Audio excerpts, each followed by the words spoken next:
សូមក្រាបថ្វាយបង្គំព្រះថេរានុថេរៈគ្រប់ព្រះអង្គសូមគោរពសម្ដេចទ្រង់ឯកឧត្តមលោកជំទាវអស់លោកស្រីអ្នកនាងកញ្ញានិងអ្នកសារព័ត៌មានទាំងអស់ជាទីគោរពជាទីមេត្រីនៅពេលនេះក្រុមអ្នកនាំពាក្យក្រសួងមហាផ្ទៃសូមជូនសេចក្តីសង្ខេបព័ត៌មានស្តីអំពីស្ថានភាពក្រោយបទជបាញ់គិតចាប់ពីម៉ោង 6 ព្រឹកថ្ងៃទី 11 ដល់ម៉ោង 6 ព្រឹកថ្ងៃទី 12 ខែមករាឆ្នាំ 2026 ក្រសួងមហាផ្ទៃនៃរាជរដ្ឋាភិបាលកម្ពុជាសូមគោរពជូនសាធារណជនជាតិនិងអន្តរជាតិជ្រាបថាសកម្មភាពរំលោភបំពានរបស់ភាគីថៃមកលើដែនអធិបតេយ្យនិងបូរណភាពទឹកដីកម្ពុជាបណ្ដាលឲ្យមានផលប៉ះពាល់នឹងការខូចខាតក្នុងខេត្តចំនួន 7 រួមមានខេត្តព្រះវិហារ ឧត្តរមានជ័យ បន្ទាយមានជ័យ បាត់ដំបង ពោធិ៍សាត់ កោះកុងនិងខេត្តសៀមរាបបើគិតចាប់ពីម៉ោង 6 ព្រឹកថ្ងៃទី 11 ដល់ម៉ោង 6 ព្រឹកថ្ងៃទី 12 ខែមករាឆ្នាំ 2026 នេះបច្ចុប្បន្នភាពនៃស្ថានភាពរួមមានជាអាច1ស្ថានភាពពលរដ្ឋភាគសឹកមានពលរដ្ឋភាគសឹកចំនួន 1880 នាក់បន្ថែមទៀតបានបន្តវិលត្រឡប់ទៅលំនៅឋានវិញដូច្នេះនៅក្នុងចំណោមពលរដ្ឋភាគសឹកសរុបជាង 640,000 នាក់មានប្រមាណ 490,000 នាក់បានវិលត្រឡប់ទៅលំនៅឋានវិញពលរដ្ឋភាគសឹកបន្តស្នាក់នៅជំរំសុវត្ថិភាពមានចំនួន 159,592 នាក់ក្នុងនោះស្ត្រីមាន 83,249 នាក់និងកុមារចំនួន 51,997 នាក់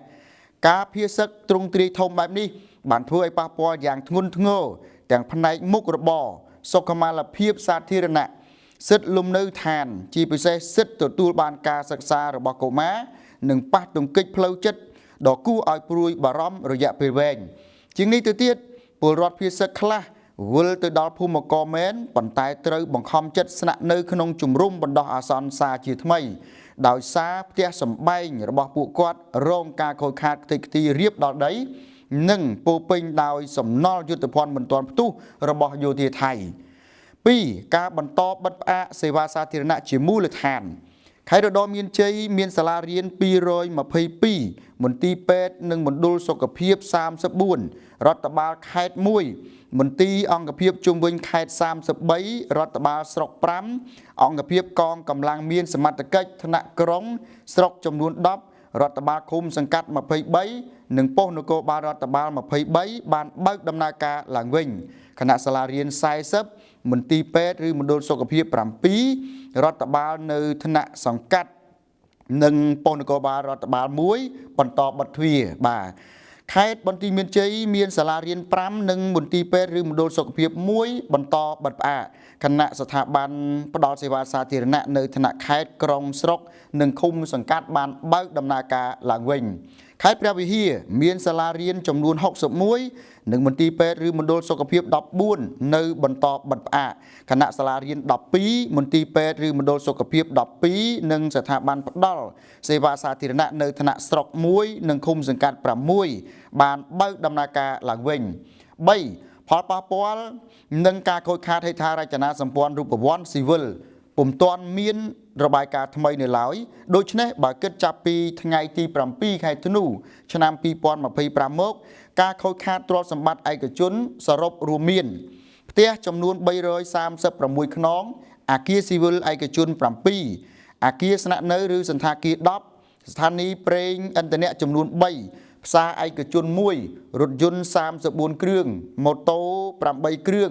លានទិញដំឡូង 1 អគារឃ្លាំងទំនិញ 1 បង្គោលអង់តែនទូរស័ព្ទចំនួន 3 អាងទឹកនិងប្រព័ន្ធទឹកស្អាត 6 កន្លែង ជង្រុកស្រូវ 1 និងសត្វពាហនៈ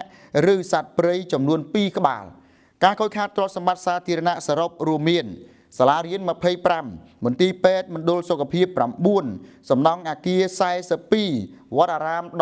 17 សាលាឆទាន 1 រូបសំណាក 1 រថយន្ត 1 គ្រឿង ប្រាសាទបុរាណ 4 ស្ពាន 5 ផ្សារ 1 ផ្លូវ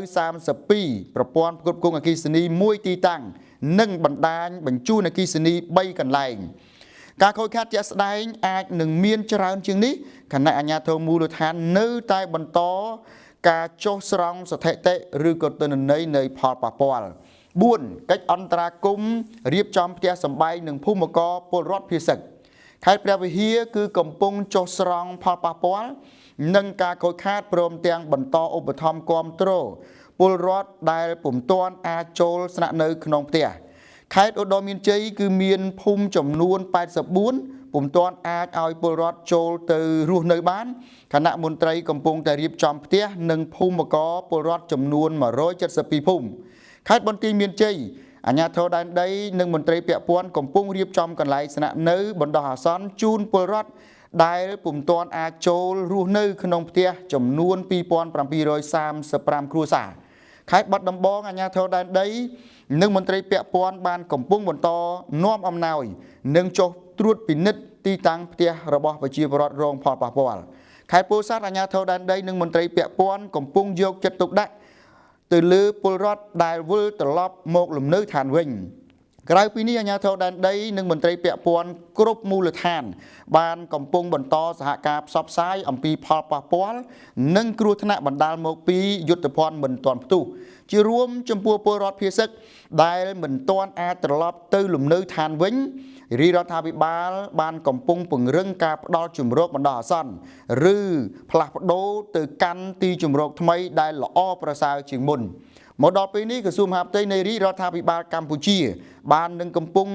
បន្តយកចិត្តទុកដាក់និងតាមដានសភាពការវិវត្តនៅសមរភូមិមុខជាប់ជាប្រចាំនិងប្រគៀកស្មាជាមួយកងយុទ្ធពលខេមរៈភូមិន្ទដើម្បីការពារអធិបតេយ្យបូរណភាពទឹកដីស្របច្បាប់ជាមួយគ្នានេះក្នុងដែនសមត្ថកិច្ចរបស់ខ្លួនក្រសួងក៏បានបន្តដាក់ចេញវិធានការថ្មីបន្ថែមទៀតដើម្បីរួមចំណែកជំរុញការស្ដារជីវភាពប្រជាពលរដ្ឋឡើងវិញស្របតាមការបដិញ្ញាចិត្តដ៏ម៉ឺងម៉ាត់របស់រាជរដ្ឋាភិបាល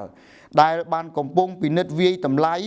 និងដោះស្រាយកិច្ចការអត្ថិភាពសំខាន់ចំនួន3រួមមាន1ផលប៉ះពាល់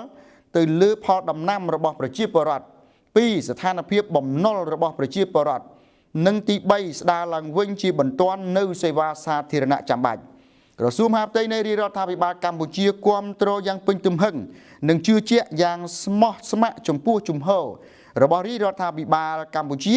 ដែលតែងតែផ្ដល់តម្លៃលើសន្តិភាពដោយបានកំពុងព្យាយាមដោះស្រាយបញ្ហាព្រំដែនដោយសន្តិវិធីស្របតាមលក្ខណៈបច្ចេកទេសជាមួយនឹងការអនុវត្តតាមច្បាប់អន្តរជាតិសន្ធិសញ្ញាអនុសញ្ញានិងកិច្ចព្រមព្រៀងរវាងប្រទេសទាំងពីរជាពិសេសចំពោះសម្ដេចតេជោហ៊ុនសែននិងសម្ដេចធិបតីហ៊ុនម៉ាណែតទាំងយុទ្ធសាស្ត្រការពារជាតិនិងនយោបាយការទូតស្របតាមរដ្ឋធម្មនុញ្ញនៃព្រះរាជាណាចក្រកម្ពុជានិងធម្មនុញ្ញអង្គការសហប្រជាជាតិព្រមទាំងគាំទ្រដោយមោទកភាពចំពោះសារពិសេសរបស់សម្ដេចតេជោហ៊ុនសែនដែលបានបញ្ជាក់ថាកម្ពុជានឹងមិនធ្វើសម្បទាននៅអធិបតេយ្យឬសេចក្តីថ្លៃថ្នូររបស់ខ្លួនឡើយដោយជនរួមជាតិគ្រប់រូបត្រូវបន្តលើកកម្ពស់ស្មារតីស្នេហាជាតិប្រឹងឈរខ្លួនឯងខិតខំខ្លួនឯងនិងពង្រឹងភាពជាម្ចាស់ការខ្លួនឯងដើម្បីធានាដល់ការការពារនិងការកសាងប្រទេសជាតិយើងផ្អែកលើកម្លាំងមហាសាមគ្គីនិងស្មារតីស្នេហាជាតិដ៏មោះមុតយើងពិតជាបន្តយកឈ្នះលើរាល់ឧបសគ្គបានមិនថាឧបសគ្គធំប៉ុណ្ណាឡើយដោយសម្ដេចធិបតីបានមានប្រសាសន៍ច្បាស់ហើយថាពេលនេះគឺជាពេលដែលកម្ពុជាបង្កើនស្មារតីសាមគ្គីជាតិនិងការរួបរวมជាតិជាធ្លុងមួយឲ្យកាន់តែរឹងមាំជាងពេលណាទាំងអស់ការចូលរួមពីគ្រប់មជ្ឈដ្ឋានក្រោមទឹកចិត្តស្នេហាជាតិដ៏ជ្រាលជ្រៅនេះប្រជាជាតិខ្មែរប្រកាសជាអាចជំនះការលំបាកបានដោយជោគជ័យនិងអាចកសាងប្រទេសឡើងវិញជាមួយនឹងភាពធន់និងវិបុលភាពកាន់តែខ្លាំងក្លាអាស្រ័យហេតុនេះសូមជនរួមជាតិជឿជាក់លើរាជរដ្ឋាភិបាលកម្ពុជាដោយរួបរวมស្មារតីជាតិខ្មែរតែមួយជៀសវាងចាញ់យោបាយកលឃោសនាញុះញង់ពីក្រមជ្រុលនិយមណាមួយធ្វើឲ្យប៉ះពាល់ដល់យុទ្ធសាស្ត្រស្ងាត់តែមិនស្ងៀមដែលរាជរដ្ឋាភិបាលបានកំពុងអនុវត្តដើម្បីធានាសន្តិភាពយូរអង្វែងការពារអធិបតេយ្យជាតិនិងបូរណភាពទឹកដីឲ្យខាងតែបានសូមជនរួមជាតិបន្តស្មារតីព្រលឹងខ្មែរតែមួយជានិរន្តរ៍រៀងទៅ